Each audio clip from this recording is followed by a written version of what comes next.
नमस्कार दोस्तों, आपका आपके अपने यूट्यूब चैनल जीएसजी के वाई अमित पर हार्दिक स्वागत है। आशा करते हैं कि आप कुशल मंगल होंगे। दोस्तों बता दें आपको कि आज का जो हमारा टॉपिक है वो है विटामिन्स। और विटामिन्स एक ऐसा टॉपिक है जो लगभग सभी एग्ज़ामों में देखने को मिलता है। उसी को ध्यान में रखते हुए विटामिन का हमने एक बहुत ही बेहतरीन कंटेंट तैयार किया है जो कि आपको आपके एग्ज़ाम के लिए काफ़ी महत्वपूर्ण होगा। आइए शुरू करते हैं। दोस्तों नंबर एक पर अगर बात करें कि विटामिन की बहुत सूक्ष्म मात्रा की आवश्यकता होती है, तो ये बात बिल्कुल सत्य है कि हमारे अंदर विटामिन की जो आवश्यकता है वो बहुत सूक्ष्म मात्रा में होती है। दूसरी, विटामिन के विषय में अगर बात करें तो ये ऊर्जा प्रदान नहीं करते हैं, यानी विटामिन से हमें ऊर्जा नहीं मिलती है। और इसके अलावा विटामिन को वृद्धि तत्व कहते हैं, यानी विटामिन कैसे तत्व है? वृद्धि तत्व। और आपको बता दें कि विटामिन की कमी से हमारे शरीर में अपूर्णता रोग हो जाते हैं। जैसे अंग तो है लेकिन अंग की जो कार्य क्षमता है वो कम हो जाती है। यानी अब आपसे कह दें कि विटामिन से की कमी से कैसे रोग हो जाते हैं, तो आपका उत्तर होगा अपूर्णता रोग होते हैं। इसके अलावा बात करें कि सन 1881 में लूनिन ने विटामिन की खोज की थी, लेकिन सच्चाई ये है कि ये विटामिन को यानी डिफाइन नहीं कर पाए, इसलिए इनको वास्तविक खोज के श्रेय नहीं मिला और वो श्रेय मिला कैसिमिर फुंक को। सन 1881 में जो लूनिन ने विटामिन की खोज की, उसका जो समर्थन किया था वो किया था इजकमान ने। इम्पोर्टेंट है। और ये समर्थन किया गया 1897 में। और 7वें नंबर पे बात करें कि सर्वप्रथम हाकिन्स एवं फंक ने विटामिन मत का समर्थन किया। ये भी इम्पोर्टेंट है कि सर्वप्रथम विटामिन मत का समर्थन किसने किया, तो हाकिन्स एवं फंक ने। और 8 नंबर पे बात करें तो फंक ने 1912 में सबसे पहले विटामिन नाम दिया। सबसे महत्वपूर्ण फैक्ट यही है और यही कारण है कि इनको विटामिन खोज का श्रेय मिला। यानी सबसे पहले ये वो व्यक्ति हैं जिन्होंने कहा कि ये जो है विटामिन है, यानी विटामिन नाम दिया। और 9 नंबर पे बात करें तो विटामिन शरीर में बहुत कम मात्रा में संचित होते हैं। और 10 नंबर पे बात करें तो विटामिन की अधिकांश मात्रा का मूत्र के साथ उत्सर्जन होता है, यानी जब हम टॉयलेट करते हैं तो हमारी टॉयलेट के साथ काफ़ी मात्रा में विटामिन भी यानी उत्सर्जित होती है। अब हम बात करते हैं विटामिन के प्रकार की। तो विटामिन को उसके स्वभाव के आधार पर 2 भागों में बांटा गया है। एक वो यानी जो वसा में घुलती हैं और दूसरा वो जो जल में घुलती हैं। तो वसा में घुलने वाली अगर विटामिन पूछे तो विटामिन ए जिसकी कमी से रतौंधी हो जाता है, और विटामिन डी जिसकी कमी से रिक एड्स हो जाता है, और विटामिन ई जिसकी कमी से नपुंसकता हो जाता है, और विटामिन के हीमोफीलिया यानी रक्त का थक्का नहीं बनता है। और वैसे हीमोफीलिया की अगर हम बात करें तो इसकी खोज 1945 में यानी जेवियस हेल्डन नाम के वैज्ञानिक ने की थी, महारानी विक्टोरिया के राजघराने में यानी ब्रिटिश में। और जो तो ये ए डी ई और के वसा में घुलनशील हैं। और जल में घुलनशील की बात करें तो बी कॉम्प्लेक्स और बी कॉम्प्लेक्स के अलावा विटामिन सी। अब हम बात करते हैं विटामिन वो जो वसा में घुलती हैं। तो इसमें सबसे पहले मैंने विटामिन ए की चर्चा करना है। अगर विटामिन ए का रासायनिक नाम पूछा जाए तो रेटिनॉल, और रोग पूछा जाए कि इसकी कमी से कौन सा रोग होता है तो रतौंधी। और पादप के कैरोटीन रंजक से इसका संश्लेषण होता है। तो यहाँ पे रंजक का नाम अगर आपसे पूछ ले तो वर्णक कौन है? कैरोटीन। और आपको बता दें कैरोटीन की वजह से गाजर का रंग नारंगी होता है, काफ़ी इम्पोर्टेंट है। और दूध का रंग जो पीला होता है वो कैरोटीन की वजह से होता है। और आपको बता दें कि एक होता है गोल्डन राइस। गोल्डन राइस, तो ये गोल्डन राइस जो है ये जीएस खुश द्वारा इसको विकसित किया गया और इसमें बीटा कैरोटीन प्रोटीन पाई जाती है जो यानी विटामिन ए में कन्वर्ट हो जाती है। तो गोल्डन राइस जो है ये विटामिन ए का अच्छा स्रोत माना जाता है। इसके अलावा विटामिन ए की कमी से शिशुओं की वृद्धि रुक जाती है, ये भी इम्पोर्टेंट है। और इस विटामिन को संक्रमण रोधी विटामिन कहते हैं, यानी इस विटामिन की अगर शरीर में मात्रा ठीक है तो फिर अन्य चीज़ों का संक्रमण इतना नहीं हो पाता है, रोगों से कहीं ना कहीं राहत मिलती है। अगर हम इसके नोट की बात करें तो विटामिन ए की कमी से जीरोप्थेलेमिया, किरेटोमलेशिया, सिनोडर्मा, और निक्टोलोपिया आदि रोग हो जाते हैं, काफ़ी महत्वपूर्ण है। और विटामिन ए के स्रोत की बात करें तो गाजर, पपीता, मक्खन, अंडे की जर्दी, जिगर, दूध और मछलियों का तेल। इसके अलावा हरी पत्तेदार सब्जियां खाने से भी मिलता है। और दूध में सारी विटामिनें होती हैं विटामिन सी को छोड़कर। और मांस में भी विटामिन सी नहीं पाई जाती है, ये भी महत्वपूर्ण है। आइए नेक्स्ट बात करते हैं विटामिन डी। तो विटामिन डी का रासायनिक नाम होता है कैल्सीफेरॉल और इसे धूप का विटामिन कहते हैं, क्योंकि विटामिन डी का सबसे बड़ा स्रोत जो है सूर्य का प्रकाश है और इनकी कमी से हो जाता है सूखा रोग। और बच्चों में जो रोग होता है वो रिकेट्स। अगर आपसे पूछे कि विटामिन डी की कमी से बच्चों में कौन सा रोग होता है तो रिकेट्स। और अगर वयस्कों में पूछे तो ऑस्टियोमलेशिया। यानी अक्सर देखते हैं कि जब व्यक्ति बुजुर्ग होता है वृद्धावस्था में तो वो थोड़ा झुक जाता है।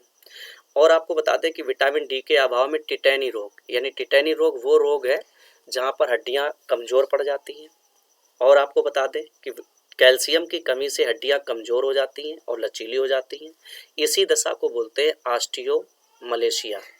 और दूसरी बात बता दें कि कैल्शियम का जब क्षरण होता है तो हड्डियाँ काफ़ी कमज़ोर पड़ जाती हैं और उसको बोलते हैं ऑस्टियोपोरोसिस।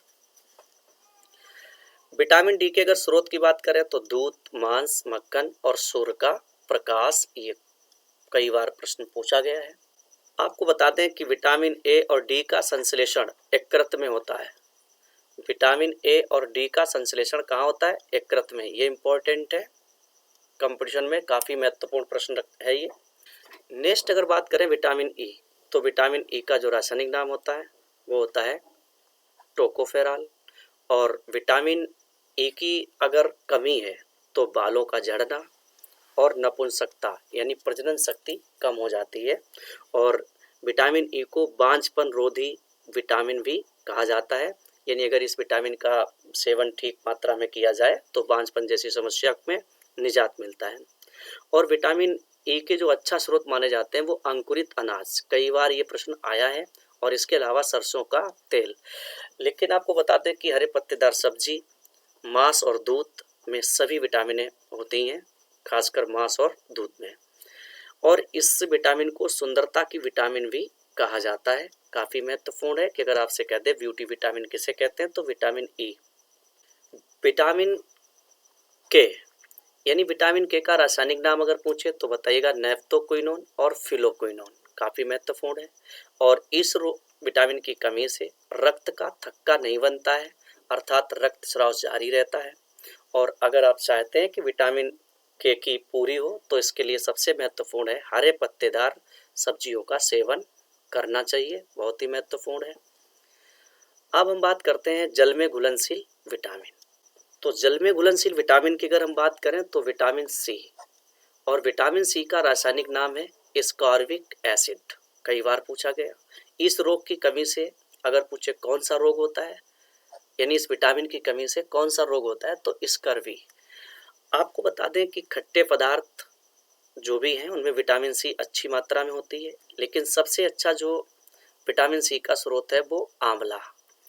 और इसे भी सुंदरता की विटामिन कहते हैं, क्योंकि इस विटामिन की कमी होने पर मसूड़ों से खून आता है, दांतों से खून आता है, काफ़ी यानी महत्वपूर्ण भूमिका निभाता है ये विटामिन इस प्रकार की समस्या से निजात दिलाने में।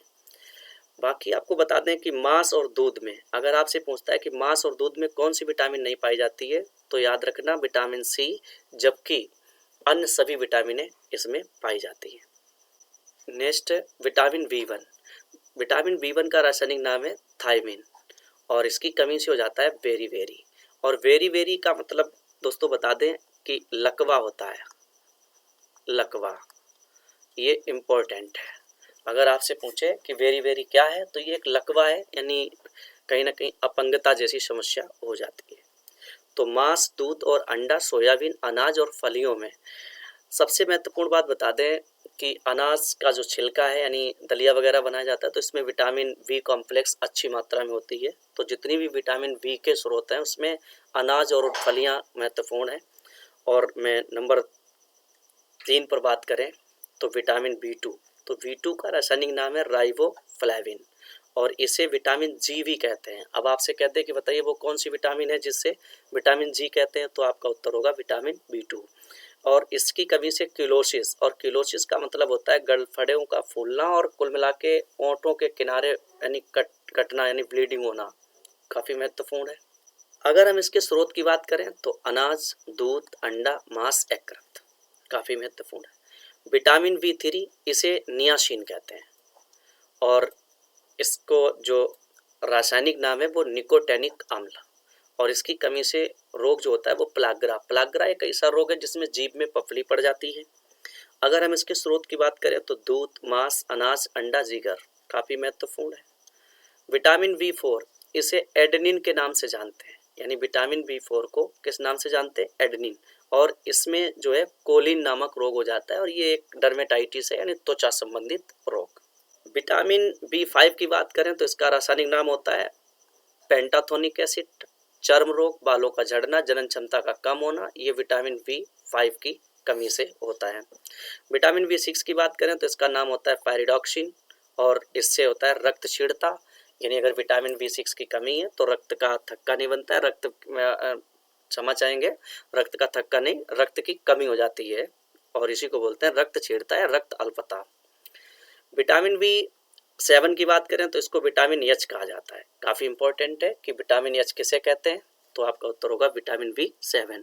इसका जो रासायनिक नाम है बायोटिन, कई बार पूछा गया एग्जाम में, और इसकी कमी से चर्म रोग, बालों का झड़ना, काफ़ी महत्वपूर्ण है।